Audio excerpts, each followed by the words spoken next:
Good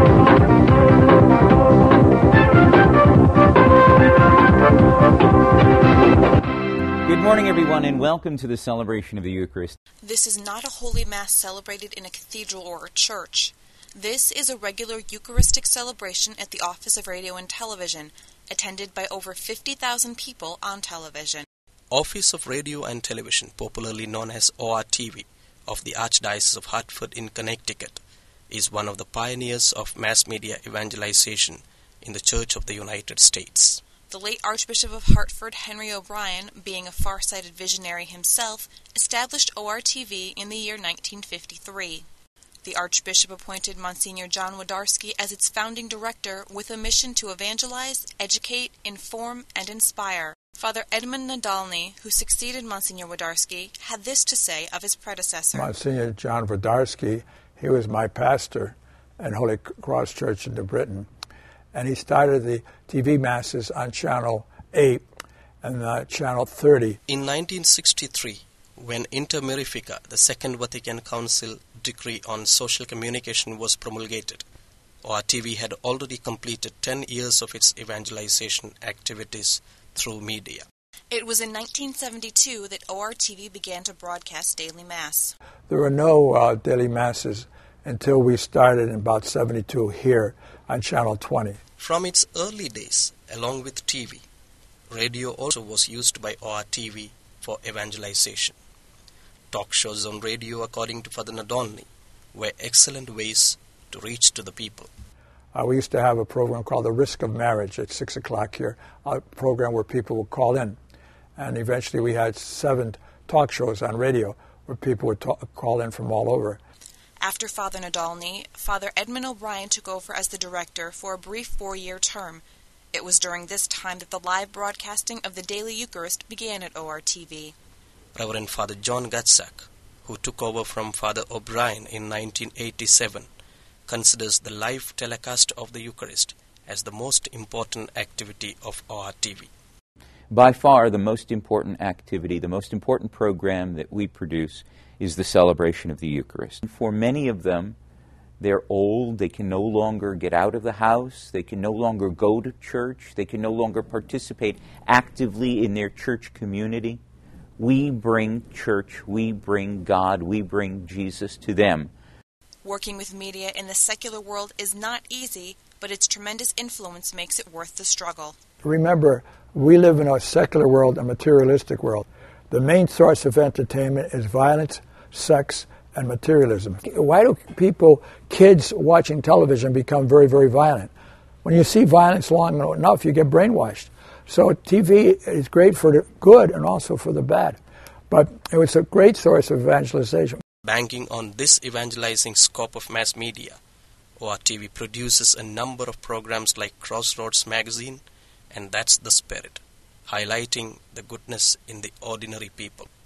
We cover the good things that people are doing, the joys and the triumphs in their lives. We broadcast those to share with people, showing them that ordinary people can make news, ordinary people doing great things in life. Those good works are contagious. And through Crossroads Magazine, we want to show people the good that others are doing so that they might also inspire us to do good within our own spheres, within our own realms. Thus, ORTV, through the years, has responded well to the Second Vatican Council decree, Inter Mirifica, that besides the Holy Mass, Catholic programs should address the living situations of people and help them find God in all that is happening. Hallelujah! He's alive! The working atmosphere of ORTV itself is an evangelization as it helps employees to nurture their faith, says Jerry Zimmerman, who has been working here for 12 years. When I got here, I actually learned more about my faith here. We're here to evangelize. We're here to help people spiritually. And just knowing that you're doing it to, make people happy and bring them hopefully closer to God, that's an added bonus. I wouldn't be here if I didn't enjoy the work. And this is not by chance, but it is part of a well-thought vision of ORTV. And so what I try to do in inviting people to work here is to find those people that not only know the technology, not only have studied communications in school, know how to use the equipment, but also have the heart to communicate the message of faith. So this is more than just a job. It is a ministry. ORTV is also unique in that it provides opportunities for the students of communications to do their internship, and this too is done with a vision.